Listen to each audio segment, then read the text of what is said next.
Champion হয়ে ইমরান তাহিরের ভোদর গ্যালারির ফ্যানদের নাচানাচি, হা করে তাকিয়ে চ্যাম্পিয়নদের সেলিব্রেশনে চোখ ভাসাচ্ছে রংপুর রাইডার্স।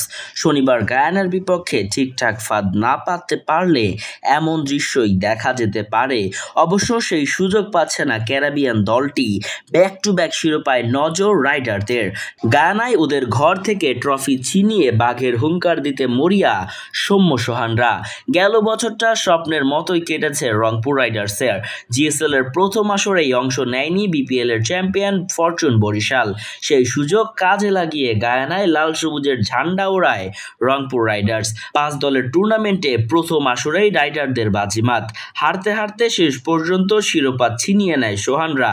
পকেটে ঢোকে 12 কোটির ওপর টাকা। এবারও তাদের সামনে ব্যাগ ভর্তি টাকা নিয়ে বাংলাদেশে ফেরত আসার মকা।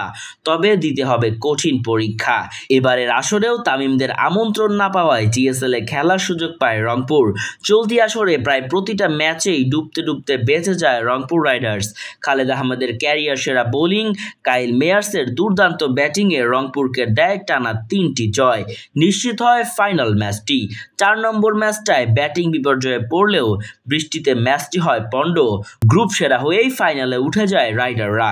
প্রতিপক্ষ ঘরের দল গায়ানা আমাজন ওয়ারিয়র্স। শনিবার ভোরে ওদের কঠিন পরীক্ষা। Murtaza Tanvir, news desk, Bengali mail.